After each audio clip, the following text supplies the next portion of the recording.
美国共和党公布了疫情调查报告，这算是总攻中国的剧本吗？美国舆论战水平到底如何？我们要不要了解一下，知己知彼？各位网友，大家好，我是刘小飞。最近，美国共和党在众议院外交委员会提交了一个报告，题目是有关武汉病毒所的调查。环球网呢对此评论说，美国是要把当年对付伊拉克，说伊拉克有大规模杀伤性武器的手法用在中国身上，并且说这是对中国打算发起总攻。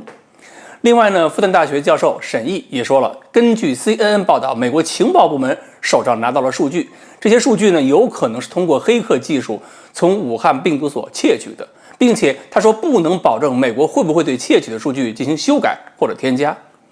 毫无疑问，双方还会因此再开展一轮新的舆论战。那么我们今天呢，就从这个报告本身的写作水平看一看美国的舆论战战术和能力。首先呢，我们看一下沈毅教授说的美国情报机构的事儿。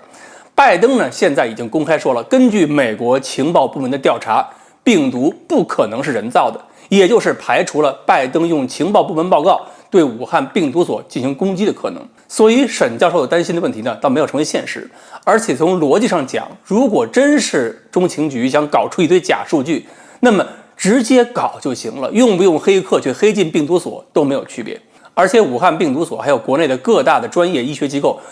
包括解放军总医院、军事科学院这些机构，都跟国际上许多专业机构一样，通过合作机制随时发现这个毒株信息之后，上传到 GISAID 这么一个作为疫情溯源的公共数据库。目前上传到数据库里边这个病例样本已经超过100万例了。美国情报部门如果想篡改数据的话，和公共数据一对照，马上就能被看出来。在全球科学家面前，用低级谣言这种把戏，只能降低自己的可信度。然后呢，我们说共和党这个报告呢，在网上可以找到公开的中文版94页。看完之后，我第一感觉，共和党这次的报告真正打击目标根本不是武汉病毒所，甚至重点都不在于打击中国，而是要给拜登政府挖一个大地雷。而且这个报告呢，也体现了美国舆论战中造谣的水平。整个报告总结下来，可以说是写得非常小心谨慎。里边说的所有依据都可以查证去核实，甚至呢，他还要指出哪些说法是真实的，哪些说法是不实的网络传言。他辟谣在先，这样从第一眼观感来看，很容易让非专业人员相信其说服力。但是这些真实的依据放在一起，偏偏就能通过一些逻辑上的猫腻，引导读者去相信一个庞大的谎言。比如呢，他会引导你去想，某两件事之间是不是有关系？实际上，它是通过文字把其他的影响因素全都隐藏起来，只是希望你看到的东西它展示在你面前，这样你脑子里边当然能够形成他要的结论。高水平的舆论战可不是靠简单的胡乱搜集一些阴谋论小报文章或者江湖骗子的网文当证据就能打赢的。如果用这种低级谣言当证据，出手就是自己丢人。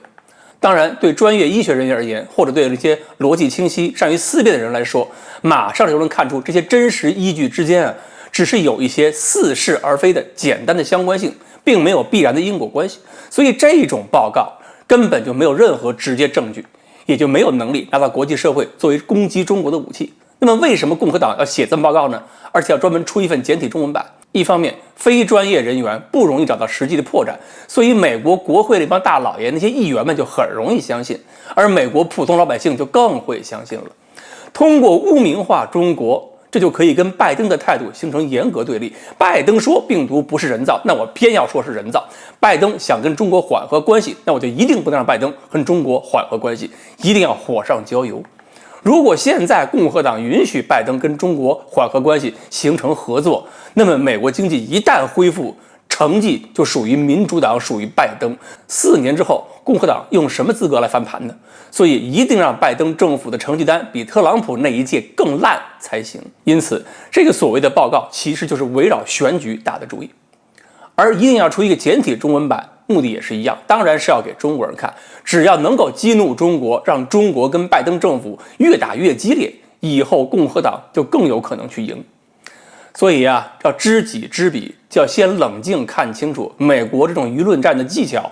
目的、战略之间的关系。一方面，我们要坚决对共和党这种谣言进行痛击；另一方面，也要看清楚美国这种内部矛盾有哪些方面可以被我们利用，特别是美国这种操纵舆论战的战术技巧，一些细节部分，其中的可取之处，我们要借鉴学习，并且加以利用。